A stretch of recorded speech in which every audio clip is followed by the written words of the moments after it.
आज के इस व्याख्यान में हम लोग रेजिस्टेंस पर बातचीत करेंगे। रेजिस्टेंस क्या होता है, चाहे वो कंडक्टर्स हो या इंसुलेटर हो या सेमीकंडक्टर मटेरियल हो, हर एक मटेरियल का कुछ न कुछ रेजिस्टेंस होता है। उसके रेजिस्टेंस की कुछ न कुछ वैल्यू होती है। रेजिस्टेंस मटेरियल की इंटरनल प्रॉपर्टी है जो इस बात पर डिपेंड करती है कि उस मटेरियल की, उस वायर की लेंथ कितनी है, उसका क्रॉस सेक्शनल एरिया कितना है, थिकनेस कितनी है, उसका टेम्परेचर प्रेशर कितना है। रेजिस्टेंस की वैल्यू उसके वोल्टेज यानी पोटेंशियल डिफरेंस और करंट पर डिपेंड नहीं करती। जैसे हम लोग ओम्स लॉ पढ़ते हैं तो V = IR पढ़ते हैं और R = V/I। तो V यहाँ का पोटेंशियल डिफरेंस है, वायर के दोनों एंड का जो पोटेंशियल डिफरेंस है वो V है, और I इस वायर में, इस कंडक्टर्स में फ्लो होने वाली करंट है। तो जो पोटेंशियल डिफरेंस है ये करंट का डायरेक्टली प्रोपोर्शनल है, बट V और I का जो रेशियो है ये कांस्टेंट है। इस कांस्टेंट को रेजिस्टेंस कहते हैं। लेकिन रेजिस्टेंस उस टाइम तक कांस्टेंट रहेगा जब हम मटेरियल की यानी वायर की लेंथ को कांस्टेंट रखें, उसके थिकनेस को कांस्टेंट रखें, टेम्परेचर प्रेशर को कांस्टेंट रखें, तब जाके वो मटेरियल है, उस मटेरियल का जो रेजिस्टेंस है वो कांस्टेंट रहेगा।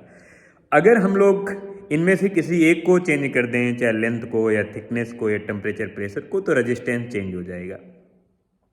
कंडक्टर्स में क्या होता है कि अगर हम इन सबको कांस्टेंट रखते हैं, वायर की लेंथ को, वायर की थिकनेस को, वायर के टेम्परेचर को और वायर के प्रेशर को अगर कांस्टेंट रखें तो रेजिस्टेंस कांस्टेंट रहता है, और रेजिस्टेंस के कांस्टेंट होने की वजह से V और I का जो रेशियो वो कांस्टेंट रहता है, और V और I के बीच में जो ग्राफ होता है वो लीनियर मिलता है, एक सरल रेखा में ग्राफ मिलता है। लेकिन जो इसी चीज़ को अगर हम लोग सेमीकंडक्टर या इंसुलेटर में देखें तो ग्राफ स्ट्रेट लाइन में नहीं मिलता है, और वहाँ पर जो सर्किट बनता है उसे नॉन ओमिक सर्किट कहते हैं। बिकॉज जब V और I का जो रेशियो है वो कांस्टेंट नहीं रहता है, इसका मतलब वेरिएबल है, इसका मतलब रेजिस्टेंस वेरिएबल है। रेजिस्टेंस वेरिएबल होने की वजह से जो सर्किट बनते हैं उन्हें हम नॉन ओमिक सर्किट कहते हैं। और ये हमेशा आपको ध्यान रखना है कि V और I का जो रेशियो है, चाहे वेरिएबल हो चाहे कांस्टेंट हो, हमेशा रेजिस्टेंस ही होगा।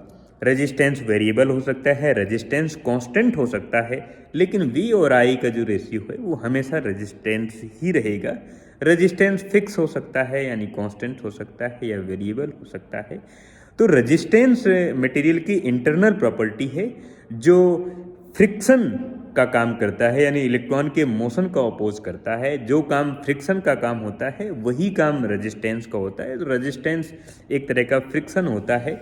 जैसे आप फ्लूइड मैकेनिक्स में पढ़ते हो विस्कस फोर्स, तो विस्कस फोर्स भी एक तरह का इंटरनल फ्रिक्शन फोर्स है। फ्रिक्शन फोर्स है जो लिक्विड के मोशन का अपोज करता है। जब लिक्विड के पार्टिकल मूव करते हैं, लिक्विड की लेयर मूव करती है, तो एक लेयर दूसरे लेयर के ऊपर जब स्लाइड करके आगे की जाती है तो दोनों लेयर्स के बीच में एक विस्कस फोर्स होता है जो उस लेयर के ऊपर वाली लेयर के मोशन को अपोज करता है। तो चाहे विस्कस फोर्स हो, ये भी एक रेजिस्टेंस है। चाहे हम फ्रिक्शन फोर्स सॉलिड में पढ़ते हैं, वो भी एक तरह का रेजिस्टेंस है।